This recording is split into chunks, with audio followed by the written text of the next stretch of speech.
Hey Onision, you know a way you can be progressive? Behead yourself for ISIS. Hashtag Huffington Post feminism. Kill me now! What up guys, happy Heterosexual Pride Day. Does anyone want to know how a bunch of straight people can have their personal fun ruined by Onision? By him calling anyone who celebrates said day a straight white male. Let me show you a straight pride parade. There it is. Notice it's lighter skinned males in that parade. When gay people talk about pride, it's normally about love and acceptance. And when straight white males tend to talk about pride, yeah, it's normally racist, sexist, and or homophobic. Now, I want you to take a look at these stats here. 3.4% of adults in the US identify as part of LGBT. Where'd you get those stats, mate? Gawker? Salon? Or, did you build it yourself? You're such a good boy! You learned how to create your own irrelevant statistics. Carry on! That means lesbian, gay, bi, or transgender. So considering they're the minority, could you possibly imagine why they would need things like hashtag gay pride or hashtag love is love? Maybe, just maybe, it's because they're an oppressed group of people. They continue to have their hashtags and their parades, etc. to remind everyone that they matter and that they exist because it literally benefits their lives. And Not anymore. Last I checked, they can get you arrested for hating on their lifestyle choices. Yeah, shit. Not anymore. Last I checked, they can get you arrested for hating on their lifestyle choices. But straight white men? Nah, they're not men. They're just objects for you to point fingers at. Don't worry, Omar Mateen wasn't a Muslim. He was a banana!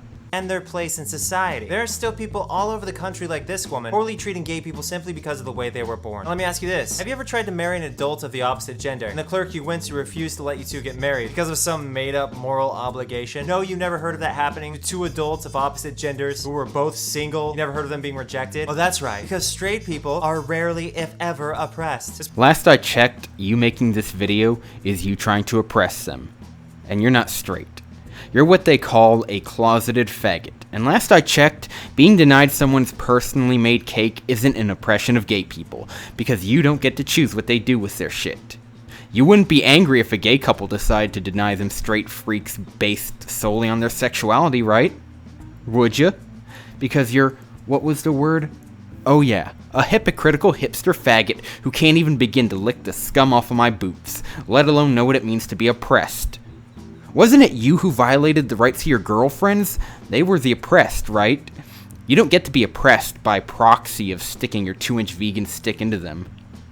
Your 2-inch vegan, sausage. You know, I wouldn't be surprised if your girlfriends had somehow, like, castrated you, so you actually had to replace your dick with, like, a vegan tofu sausage or something, I don't know. Maybe you took a drumstick from a tofurkey and put it there. This person got 28,000 retweets for saying, "What's next? Breathing air day?" I mean, it's inaccurate because gay people breathe air too. But I see what you were trying to go for. This guy says happy heterosexual pride day and is thanking straight people for donating blood to the victims in Orlando. Oh, you mean because gay people a lot of times are rejected when they try to donate blood? No, he means that those straight people have more value than you. Last I checked, your vegan body doesn't donate blood. It just sits around being angry at straight and white people, or a mixture of both. And I'd pray to God that nobody has to, get your blood donations, because that vegan shit that you intake in your body must be pretty fucking vomit-inducing. We're good people. We discriminate. Apparently, white men who have sex with men, I assume that's what MSM stands for, are more infected with HIV than the other people in this graph. But I ask you, if you're willing to discriminate against gay people, because according to some reports, they're more likely to have HIV, then what the hell is this? By your own logic, you're more inclined to deny black female heterosexuals, because apparently they're statistically more likely to have HIV as well. Oh my god, are you really that fucking retarded? This has nothing relevant anymore. Now you're literally just taking shit. Random statistics, you're pulling it out of your fucking asshole. And they completely contradict what you say. I really want to knock your goddamn teeth in, then force feed a burger into you. You make me want to fucking discriminate. If gay men have the highest statistic, then why does it matter if a significantly lesser statistic of black women seem to prove in your own fucking mind that it's biased towards heterosexuals? Because you're a banana! You're a banana! You're a banana!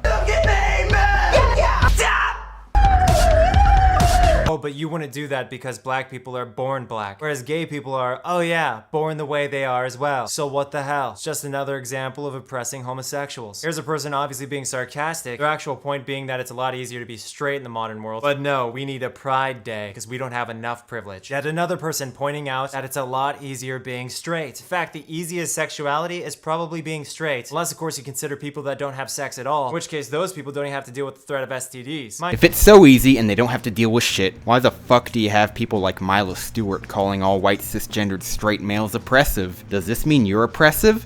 Then why should I believe you? You probably have an STD. In fact, we should name a disease after you. It's called being internet retarded for now, but soon it's gonna be renamed to being Onision. Or is it already there? Mind you, it's a trade-off because if your partner knows what they're doing, you get orgasms in exchange for that risk. Heterosexual Pride Day, next up, White History Month. You know, I used to think that white people deserved a history month, but then I got educated and grew up a little. Grown up. Dear sir, have you ever really bothered to remember the shit you read in your own textbooks? Even in grade school in the 90s, we had to learn about Martin Luther King Jr.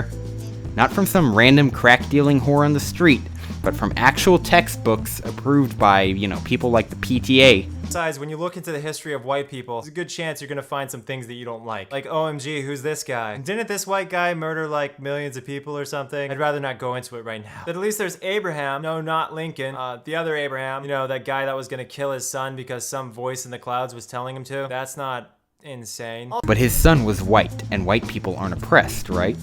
So why do you care that some white neckbeard was gonna kill his white son? Also, are we sure he wasn't Middle Eastern? The Bible likes to whitewash people. That's my daddy. The voices tell him to stab me to death. Or maybe he was Jewish. And last I checked, Jewish people are pretty fucking white for Middle Eastern people. I think this tweet kind of sums it up. If you're someone who supports Heterosexual Pride Day, you're basically missing the point entirely. So maybe take a break from the internet, think about your life, and maybe come back when you're a little less ignorant. Heterosexuals are rarely, if ever, oppressed, and therefore we do not need a Pride Day. Why do people have to state these things? You should know this. Nope. We don't need to know this because it's coming from the mouth of someone who's more ignorant than a fetus trying to learn the history of Alexander the Great. Do please do us a favor and kill yourself.